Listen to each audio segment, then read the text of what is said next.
So now we will be starting with the unit 2 of the syllabus जो कि है natural regions के ऊपर। उसमें आपको सिलेबस के अंदर 5 नेचुरल रीजन्स हैं जो डिस्कस करने के लिए हैं। एक है टाइगा, एक है मॉनसून, एक है मेडिटेरेनियन रीजन, एक है ट्रॉपिकल डेजर्ट्स वाला और एक है इक्वेटोरियल रीजन्स। तो हम पांचों को एक एक करके डिस्कस करेंगे। मैं हर एक रीजन के ऊपर, जैसे टाइगा है तो उसके ऊपर 10 मिनट की वीडियो, फिर एक 10 मिनट की वीडियो मॉनसून, फिर मेडिटेरेनियन, ऐसे ऐसे करके मैं डाल दूंगा ताकि इस पांचों के पांचों रीजन्स आपके अलग अलग वीडियोस में कवर हो जाएं। इसके अलावा इस टॉपिक को स्टार्ट करने से पहले पहले 2 पॉइंट बताने बहुत ज़रूरी हैं। एक ये कि नेचुरल रीजन क्या होता है, और दूसरा कि अगर क्वेश्चन आता है नेचुरल रीजन पे तो आपको अटेम्प्ट कैसे करना है वो क्वेश्चन।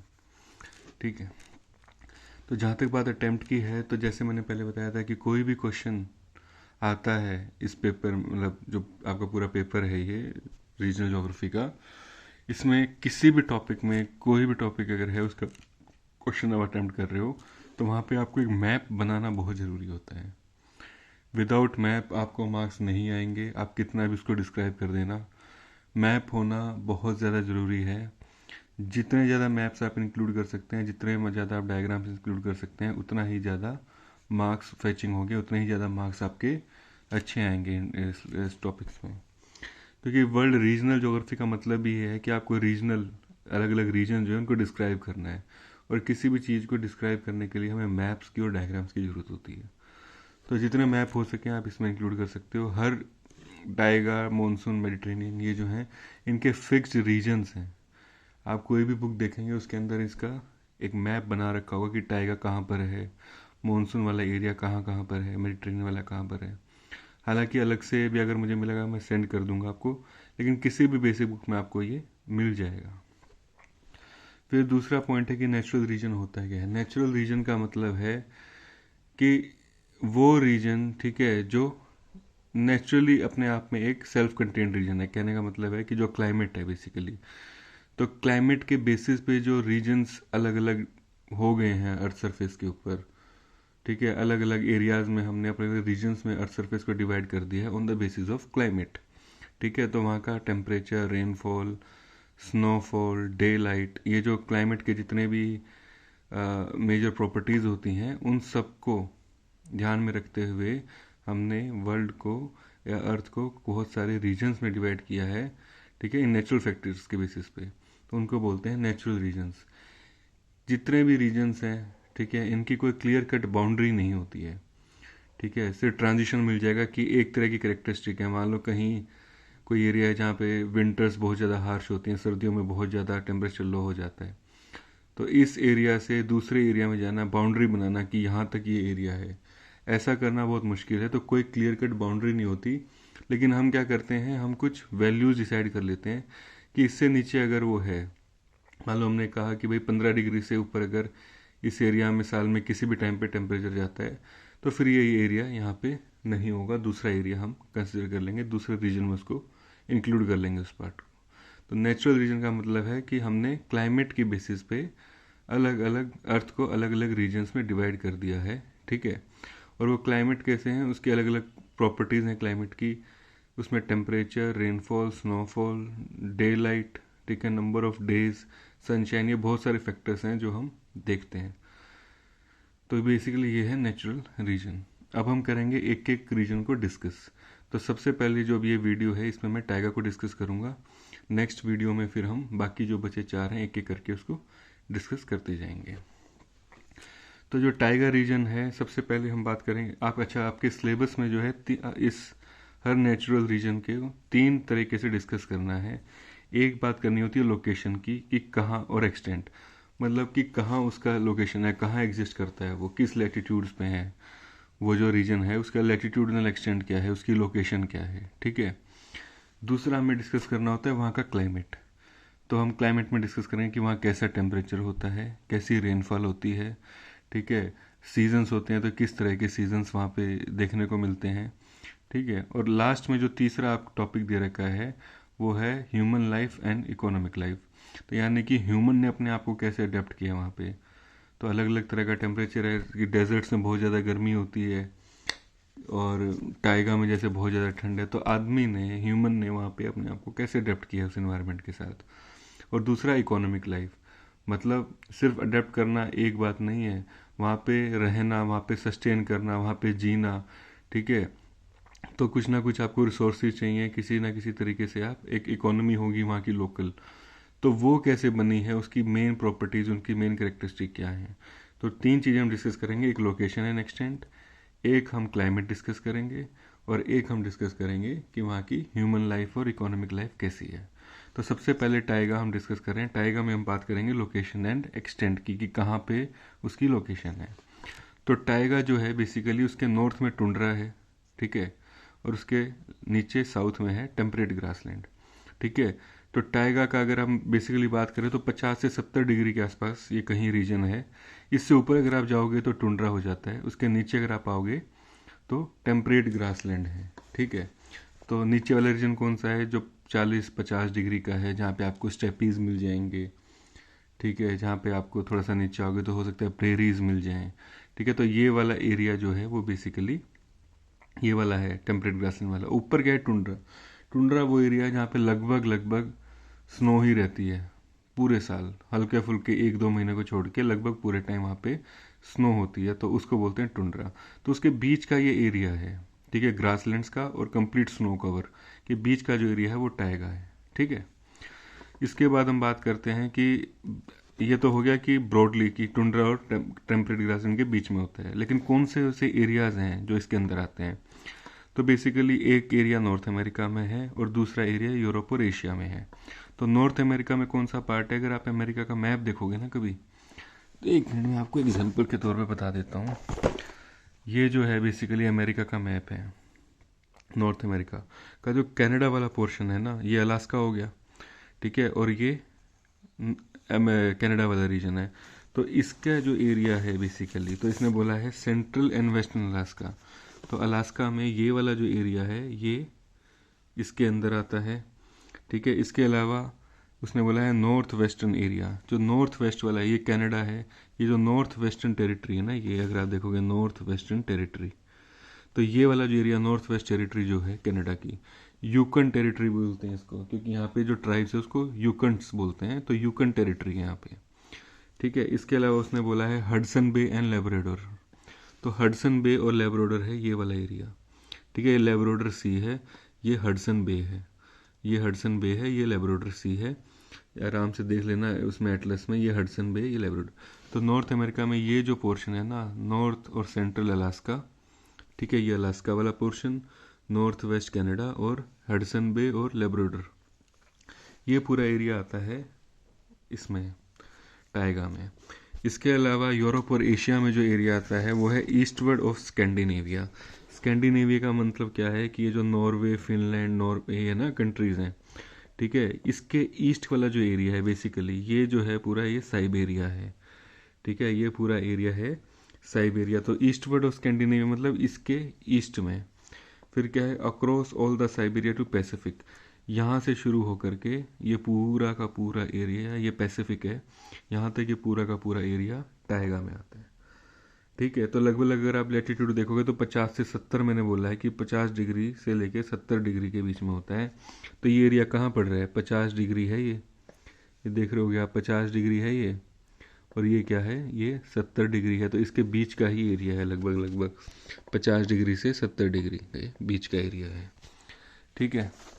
बाकी आप एटलस में चेक कर लेना, आपको ज़्यादा क्लैरिटी हो जाएगी, ठीक है। कुछ कुछ जो रहता है, ये तो ब्रॉड एरिया है, कुछ कुछ हायर एल्टीट्यूड्स में मिलता है, जर्मनी, पोलैंड और स्विट्ज़रलैंड, ये जो कंट्रीज़ हैं यूरोप के, इसमें हायर एल्टीट्यूड मतलब ज़्यादा हाइट पे अगर आप चले जाओगे तो वहाँ पर भी लगभग लगभग वैसा ही एरिया और वैसा ही क्लाइमेट आपको देखने को मिलेगा। एक इम्पॉर्टेंट बात जो आपको इसमें मेंशन करनी है वो ये कि it is absent in southern hemisphere, south hemisphere में नहीं मिलता ये टाइगा, साउथ हेमिस्फेयर में नहीं मिलता, सिर्फ नॉर्थ हेमिस्फेयर में ही मिलता है। उसका रीज़न ये है बिकॉज ऑफ नैरो कॉन्टिनेंट्स, वहाँ पे क्योंकि साउथ अमेरिका में कॉन्टिनेंट्स ज़्यादा नहीं है, ठीक है। ये अभी हम डिस्कस करेंगे कि क्यों कैसे होता है, लेकिन ये पॉइंट आप लिखना ज़रूरी है कि साउथ हेमिस्फेयर में टाइगा नहीं मिलता है, ठीक है। तो ये थी इसकी लोकेशन की बात। अब बात करते हैं इसके क्लाइमेट की। ठीक है, तो क्लाइमेट में हम 3 चीज़ देख रहे हैं। एक है टेम्परेचर, ये जो मैंने डिग्री सेल्सियस में बता रखा है। एक है रेनफॉल, जो मैंने सेंटीमीटर में बता रखी है।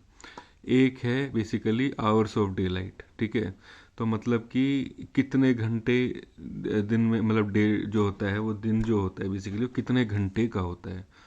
कई बार 4 घंटे से लेके 20 घंटे तक का दिन होता है, वो हम डिस्कस करेंगे अभी। तो अभी मैंने कहा था कि सदर्न हेमिस्फेयर में ये नहीं मिलता है। उसका रीज़न क्या है कि टाइगा जो है बेसिकली कॉन्टिनेंटल टाइप का क्लाइमेट है। कॉन्टिनेंटल टाइप ऑफ क्लाइमेट का मतलब है कि सी से दूर होना। ठीक है, अगर आप दोबारा से, अगर मैं आपको मैप दिखाऊं तो ये कौन सा एरिया है, ये वो एरिया है जो सी से दूर है। ऐसे ही इसमें क्या है, ये पूरा एरिया जो है सी से दूर है। तो लैंड क्या होती है, अगर आप सी से दूर चले जाओगे तो क्लाइमेट कैसा हो जाता है, एक्सट्रीम हो जाता है। टेम्परेचर भी बहुत ठंडा या बहुत गर्म मिलेगा। ठीक है, ऐसे ही रेनफॉल भी वहाँ कम होती है। ठीक है, तो ये क्या है, कॉन्टिनेंटल टाइप का क्लाइमेट है। लॉन्ग ड्राई विंटर्स और शॉर्ट कूल समर्स। ठीक है, तो अगर आप देखोगे ये 0 डिग्री है। अगर हम टेम्परेचर की बात करें तो ये 0 डिग्री है टेम्परेचर। इसके नीचे देखो कितना टाइम है, जनवरी से लेकर के अप्रैल तक 0 डिग्री से नीचे है। फिर 0 डिग्री आ जाता है यहाँ पर, यानी कि सितंबर में फिर वो 0 डिग्री के नीचे आ जाता है। तो 4 महीने ये, और सितंबर अक्टूबर नवंबर दिसंबर 4 महीने ये, तो 8 महीने तो के करीब करीब तो टेम्परेचर जो है वो 0 डिग्री के नीचे ही रहता है। तो 3 से 4 महीने हैं जब टेम्परेचर 0 डिग्री के ऊपर आता है। तो कैसा हो गया, लॉन्ग लंबी विंटर्स होगी, ड्राई विंटर्स होगी। ड्राई क्यों होगी, ये जो विंटर का टाइम है, यहाँ देखो रेनफॉल कितना है, सेंटीमीटर, 5 सेंटीमीटर, करीब करीब 2 सेंटीमीटर 3 सेंटीमीटर रेनफॉल हो रही है हर महीने में। सिर्फ ये समर सीजन को अगर आप देख लो तो सिर्फ इसमें रेनफॉल बढ़ रही है। अदरवाइज पूरे टाइम रेनफॉल जो है वो बहुत कम कम इसमें है। ठीक है, तो सिर्फ ये वाला पीरियड जो समर सीजन है, केवल वही एक ऐसा पीरियड है, ये 4 महीने मई से लेकर के अगस्त के एंड तक, कि जहाँ पर कि जो रेनफॉल होती है वो थोड़ी बढ़ जाती है और टेम्परेचर भी 0 डिग्री से ऊपर आ जाता है। तो ये समर सीजन हो गया। तो समर सीजन कैसा है, छोटा है, क्योंकि चाहे 3-4 महीने का ही पीरियड है। कूल है, कोल्ड नहीं है, बहुत ज़्यादा ठंडा नहीं है, लेकिन कूल है कि 0 डिग्री से ऊपर है। और कुछ समर्स हैं तो रेनफॉल होती है। और विंटर्स कैसी हैं, 8 महीने की विंटर है और ड्राई है, कोई रेनफॉल खास नहीं हो रही है, 1-2 सेंटीमीटर 1-2 सेंटीमीटर ही हो रही है। जो मोटी मोटी रेनफॉल है वो समर्स में होती है।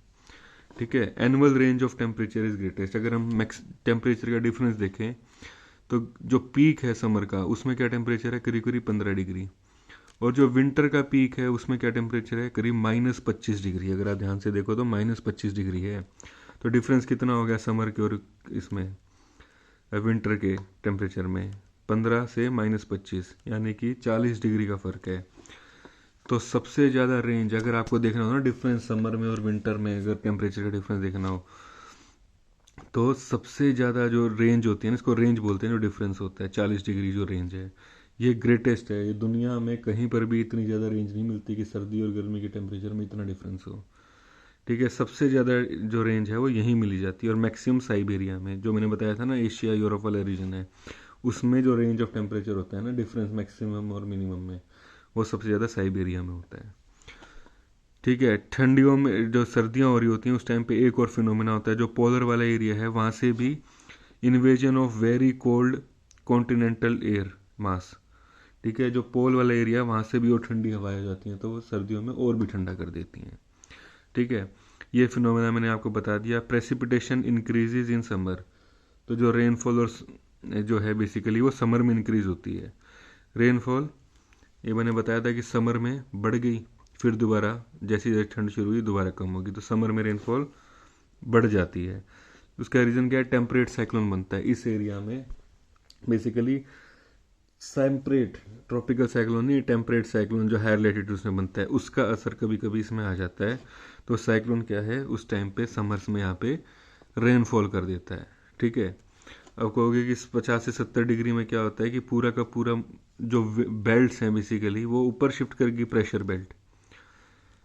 जैसे जैसे सन की जो मूवमेंट होती है समर सीजन में, जब नॉर्थ हेमिस्फेयर में समर होती है, जब गर्मी का पीरियड होता है, तो ITCZ वो भी ऊपर मूव करता है। ITCZ का मतलब क्या कि ये अर्थ है, बेसिकली आगे भी फिनोमिना भी यूज़ होगा। तो ये अर्थ है, ये 0 डिग्री है, ये ट्रॉपिक्स हैं दोनों, ये 0 डिग्री है इक्वेटर, ये दोनों ट्रॉपिक्स हैं, ये मिड लैटिट्यूड्स हैं आपके, और ऊपर ये पोलर वाला एरिया है। तो ये हो गया ट्रॉपिक ऑफ कैंसर, ठीक है, ये हो गया ट्रॉपिक ऑफ कैप्रिकॉन, और ये आपके हो गए हॉर्स लैटिट्यूड्स, ठीक है, या वो ऊपर वाले हायर सब लैटिट्यूड्स। अब इसमें बात ये है कि ये जो एरिया होता है इसमें कैसी होती है विंड डायरेक्शन, ऐसे हो रही होती है, ठीक है, और इस एरिया में ट्रॉपिक्स में ऐसे हो रही होती है। तो इधर से इधर विंड आ रही है, इधर से इधर विंड जा रही है, कोरियोलिस फोर्स की वजह से इसकी डायरेक्शन चेंज हो जाती है। तो इक्वेटर पे ये वाली विंड और ये वाली विंड, इधर वाली और इधर वाली दोनों मिल रही हैं। तो जहाँ पे ये मिलती हैं ना उनको बोलते हैं ITCZ, inter tropical convergence zone. Inter मतलब ये पूरा एरिया इंटर, ट्रॉपिकल ये ट्रॉपिकल वाला एरिया है, कन्वर्जेंस मतलब मिलना, ये विंड्स मिल रही हैं, ठीक है, जो ट्रेड विंड्स हैं वो मिल रही हैं, जोन उस जोन में। तो ट्रॉपिक्स की जो ट्रेड विंड्स हैं वो यहाँ पर आकर मिल जाती हैं, उसको बोलते हैं ITCZ। और ITCZ क्या होता है, बेसिकली लगभग इक्वेटर के आसपास होता है, 5 डिग्री नॉर्थ 5 डिग्री साउथ, इस एरिया में मिलती हैं यहाँ करके नॉर्मली। लेकिन जब सदर्न हेमिस्फेयर में, नॉर्दर्न हेमिस्फेयर में गर्मी का समर सीजन होता है, तो सन का एंगल क्या होता है, यहाँ पे हाई हो जाता है, ठीक है, सन ज़्यादा परपेंडिकुलर है, तो ये वाले एरिया में गर्मी ज़्यादा बढ़ती है नॉर्दर्न हेमिस्फेयर में जब समर्स आती हैं। तो सन धीरे धीरे यहाँ पे ज़्यादा परपेंडिकुलर हो जाता है, यहाँ पे उसका एंगल ज़्यादा बढ़ जाता है। तो ये ITCZ भी क्या है, धीरे धीरे ऊपर मूव कर जाता है। तो ITCZ हमेशा इक्वेटर पे नहीं होता, ITCZ भी ऊपर मूव कर जाता है जब समर्स आती हैं। तो ये जो पूरी प्रेशर बेल्ट है ना, कि ट्रॉपिक को बोलते हैं हम 23 डिग्री तक होता है, तो ट्रॉपिक्स भी उस टाइम ऊपर की तरफ मूव कर जाते हैं। तो 30-32 डिग्री तक आपको ट्रॉपिक्स वाला टेम्परेचर मिलेगा, ट्रॉपिक वाला क्लाइमेट। ऐसे ही जो 23 से यहाँ पे होना था 45 डिग्री तक, ये 45 की बजाय 50-55 तक चला गया, ठीक है, 50-55 वाला 60-65 पे चला गया। तो पूरा का पूरा जोन जो है ना इक्वेटर तो वहीं रहेगा, लेकिन ये पूरी बेल्ट जो है ना ये ऊपर एक्सटेंड हो जाती है, क्योंकि ITCZ आ जाता है, ऊपर चला जाता है यहाँ से। ऐसे ही जब विंटर्स आती है नॉर्दर्न हेमिस्फेयर में, यानी कि सन जो है सदर्न हेमिस्फेयर में पहुंच गया, ठीक है, मतलब यहाँ पे ज़्यादा इंटेंसिटी की सनलाइट हो रही है, तो यहाँ पे समर से आ गई, यहाँ विंटर आ गया। ऐसे टाइम पे ITCZ, मैंने कहा था ना 5 डिग्री नॉर्थ से 5 डिग्री साउथ के बीच में कहीं रहता है, तो उस टाइम ये पूरा का पूरा यहाँ शिफ्ट कर जाता है नीचे की तरफ, ठीक है। तो ऐसे ITCZ मूव करता रहता है नॉर्थ से साउथ के बीच में। तो ऐसे में क्या होगा कि जैसे ही प्रेसिपिटेशन इंक्रीजेज इन समर में रेनफॉल क्यों बढ़ रहा है, क्योंकि ये एरिया पूरा ऊपर शिफ्ट हो गया, और शिफ्ट होने से क्या हुआ कि ये वाला एरिया जो 50 से 70 डिग्री का था, ये भी टेम्परेट साइक्लोन के जोन में आ गया। वैसे तो टेम्परेट साइक्लोन बनते हैं 45-50 डिग्री पे, लेकिन क्योंकि पूरा सिस्टम ऊपर मूव कर गया, तो ये वाला एरिया भी टेम्परेट साइक्लोन के उसमें आ गया इफेक्ट में, और यहाँ पे रेनफॉल बढ़ गई, ठीक है। तो ये कंसेप्ट को याद रखना, ये आगे वाली सभी उसमें यूज़ होगा सारे रीजन्स में, ठीक है। तो अब क्या है इसके अलावा, temperature of winter months always below 0 degree, ठीक है। मैंने अभी बताया था जनवरी से लेके अप्रैल तक और सितंबर से लेके जनवरी तक, ये जो 8 महीने का टेम्परेचर है, यानी कि सितंबर से लेकर के अप्रैल तक 8 महीने टेम्परेचर 0 डिग्री से नीचे रहता है। मैंने अभी ग्राफ में आपको दिखाया था।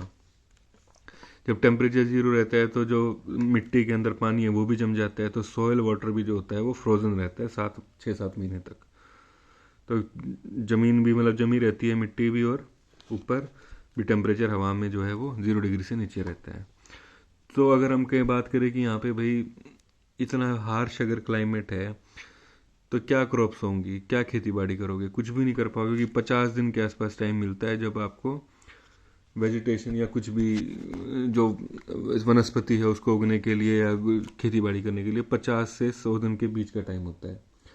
जितना नॉर्थ में जाओगे उतना कम मिलेगा, क्योंकि उतना ही ठंड बढ़ जाएगी, और जितना साउथ में आओगे उतना बढ़ जाएगा। तो साउथ वाली बाउंड्री पर लगभग 100 दिन मिलते हैं जब कुछ प्लांट्स ग्रो कर सकते हो, और जितना नॉर्थ में जाओगे उतना ही कम होता है, 50 दिन मिलेंगे अगर बिल्कुल नॉर्थ में चले जाओगे। तो इतना कम टाइम मिलता है पौधे उगाने के लिए। तो ऐसे में क्या एग्रीकल्चर करोगे और क्या वहाँ पे वनस्पति या वेजिटेशन होगी। तो ये बड़ा दिक्कत वाली बात है, ये लिमिटेशन है इस एरिया की।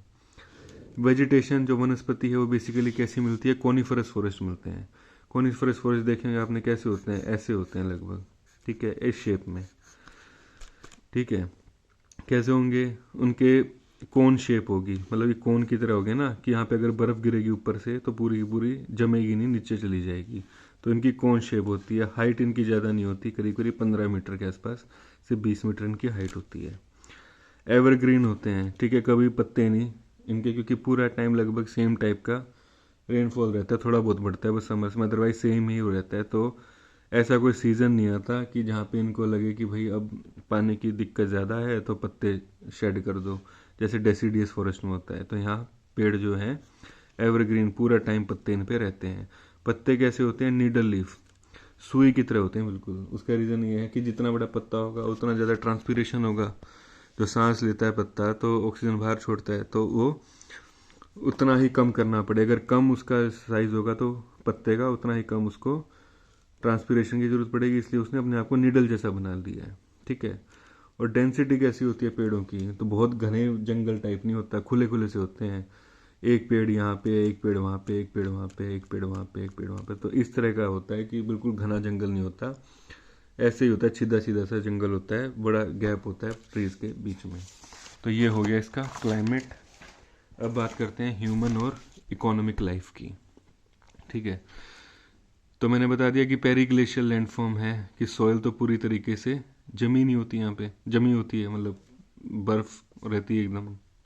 तो ऐसे में क्या आप करोगे खेती बाड़ी। दूसरी बात, शॉर्ट ग्रोइंग सीजन, मैंने बताया था 50 से 100 दिन का ही ऐसा टाइम होता है जब आप वहाँ पे टेम्परेचर और रेनफॉल ऐसी होती है कि आप कुछ प्लांट्स उगा सको, कुछ खेती बाड़ी कर सको, या कुछ वनस्पति अपने आप में वहाँ पे हो जाए। तो ऐसा क्या है, 50 से 100 दिन का ही टाइम होता है।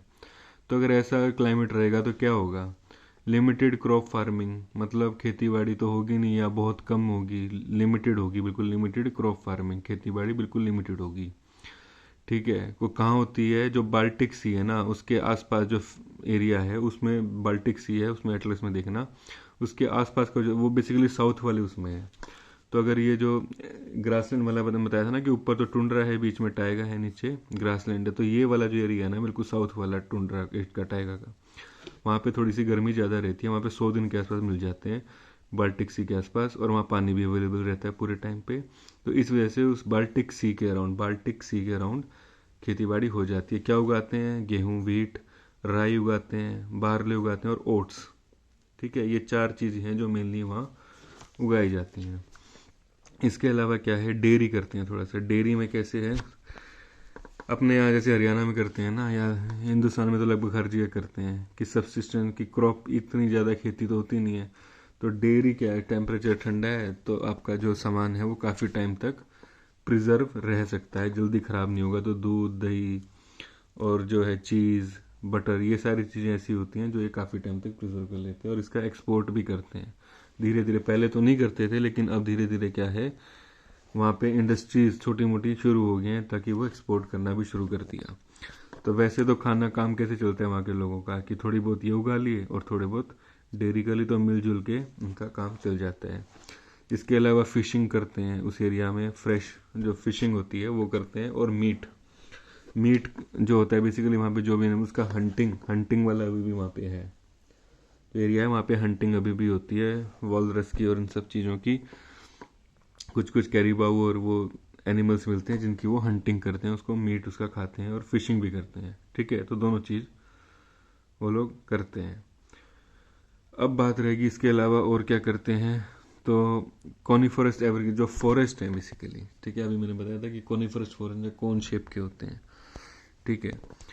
ये कैसे हैं बेसिकली, इन ये जो पेड़ है ना, कॉनिफरस ट्रीज जो है, कॉनिफरस एवरग्रीन फॉरेस्ट जो है बेसिकली, जो भी डिस्कस किए थे, ये जान को आपके हैरानी होगी कि दुनिया के सबसे ज़्यादा सॉफ्ट वुड जो होती है ना लकड़ी, जिससे हम बेसिकली फर्नीचर बनाते हैं, जिससे हम पेपर बनाते हैं, पेपर की मील लगती हैं, पल्प वुड होता है, प्लाई व्लाई जो बनाते हैं, दुनिया का सबसे बड़ा सप्लायर है ये एरिया। लार्जेस्ट सॉफ्ट वुड, नरम वाली जो लकड़ी होती है, हार्ड वुड नहीं, ठीक है, सॉफ्ट वुड का सप्लायर है दुनिया का सबसे बड़ा। तो प्लाईवुड बनती है, उसकी मील है वहाँ पे। लंबर, लकड़ी जो टूटती है, जो बाहर एक्सपोर्ट करते हैं लकड़ी को, उसकी मीलें हैं। पेपर बनता है, क्योंकि लकड़ी जो है सॉफ्ट वुड है तो उसका पेपर बनाते हैं। पल्प बनाते हैं जिसको एक्सपोर्ट करते हैं। कंस्ट्रक्शन के लिए, फर्नीचर के लिए जो लकड़ी चाहिए वो बनाते हैं, ठीक है। तो और सेलुलोस, एक सेलुलोस होता है जो बाहर से निकलता है पेड़ से, लकड़ी से, उसके लिए भी यूज़ किया जाता है। इसके अलावा क्या है, टूरिज़्म है। बेसिकली टूरिज़्म बहुत ज़्यादा है, लेक्स बहुत ज़्यादा हैं, क्योंकि मैक्सिमम एरिया मैंने बताया ना कि मिट्टी जमी रहती है, तो जैसे ही समर सीजन आता है लेक्स बन जाते हैं। तो फिनलैंड जो कंट्री है, फिनलैंड, उसको कंट्री ऑफ लेक्स भी बोला जाता है। तो हजारों लेक्स हैं वहाँ पे, ठीक है। फिर क्या है, ऑरोरा। ऑरोरा आपने पढ़ा होगा कि जो नाइट में, स्काई में, जो आकाश में आपको क्या दिखेंगी, रंग बिरंगी लाइटें दिखती हैं, ऑरोरा जो बोलते हैं उसको, तो वो भी इस एरिया में दिखता है। इसके अलावा नेचर बहुत ज़्यादा प्रिस्टीन है, मतलब कि साफ़ सुथरा है, तो टूरिस्ट बहुत ज़्यादा आते हैं यहाँ पे, ठीक है।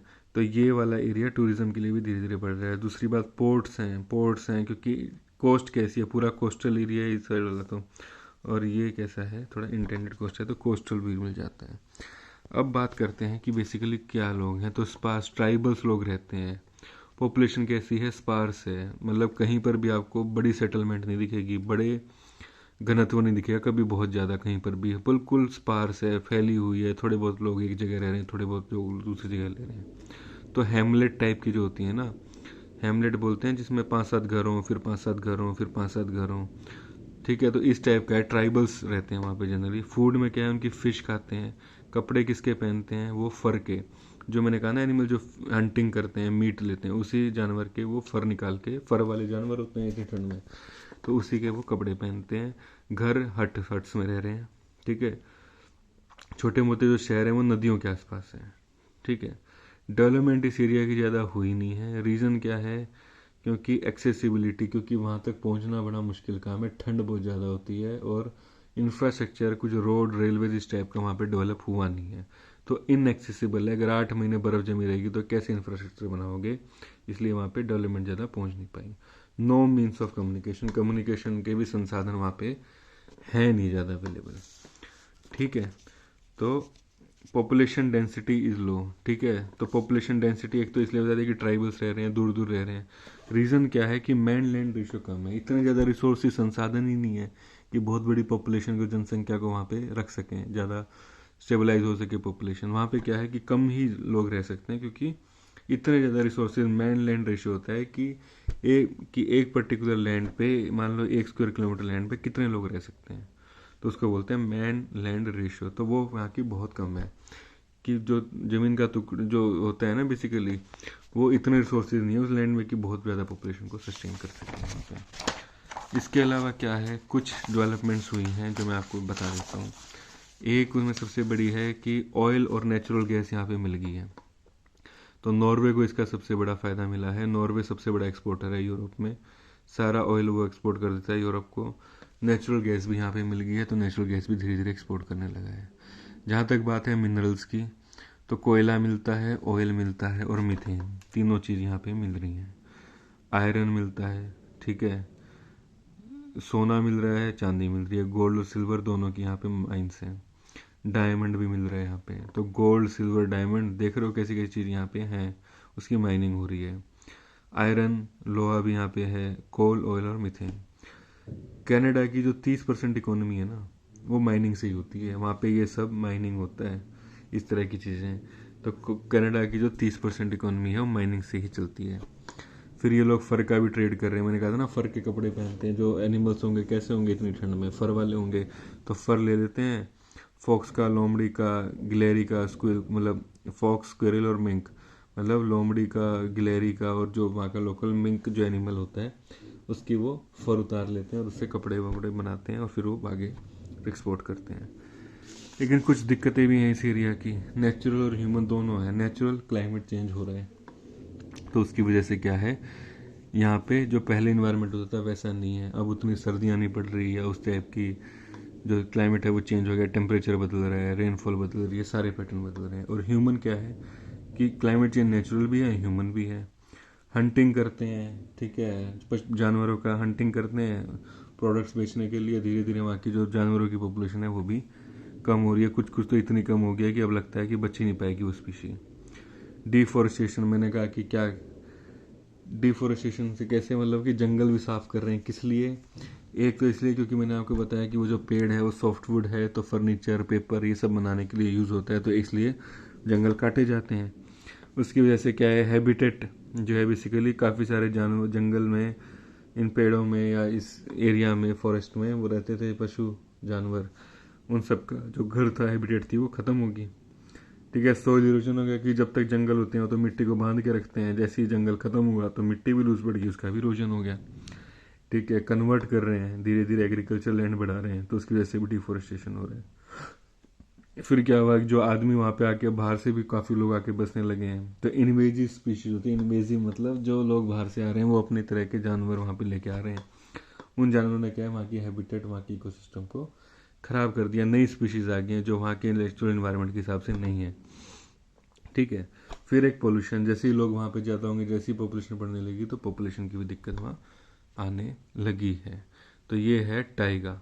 अब ये तीनों पॉइंट आपको, अगर आपके क्वेश्चन आता है कि टाइगा को डिस्कस करो, तो आपको पहले बताना है लोकेशन, उसी टाइम आपको मैप बनाना होगा वहाँ पे, फिर आप क्लाइमेट बताओगे।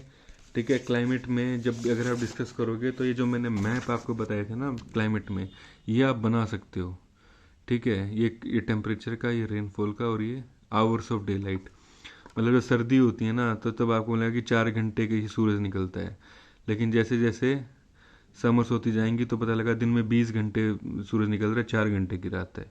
ये फिनोमेना आपने पढ़ा होगा कि सूरज जो होता है समर्स के टाइम पे, गर्मियों के टाइम पे ज़्यादा हाई होता है स्काई में। ठीक है, नहीं पढ़ा है तो पढ़ लेना। अब ग्रेजुएशन आपकी होने वाली है तो आपको पता होना चाहिए कि सन की मूवमेंट होती है, उसकी वजह से दिन लंबे होते जाते हैं इस एरिया में, तो 20-20 घंटे के दिन होते हैं। ऐसी रेंज ऑफ टेम्परेचर। तो पहले आप लोकेशन बताओगे, वहाँ मैप बनाओगे, फिर क्लाइमेट बताओगे, उसमें ये ग्राफ बनाओगे, ये 4-5-6 पॉइंट जो मैंने बताए हैं ये बताओगे। फिर आप बताओगे ह्यूमन एंड इकोनॉमिक लाइफ। तो जैसे जैसे मैंने 7-8-10 पॉइंट बताए हैं वो फिर आप डिस्कस करोगे। तो ऐसे आपको ये क्वेश्चन अटैम्प्ट करना है। अब आगे जो 4 वीडियोज़ आएंगे उसमें हम मॉनसून, मेडिटेरेनियन, ट्रॉपिकल डेजर्ट और इक्वेटोरियल को हम डिस्कस करेंगे। ओके।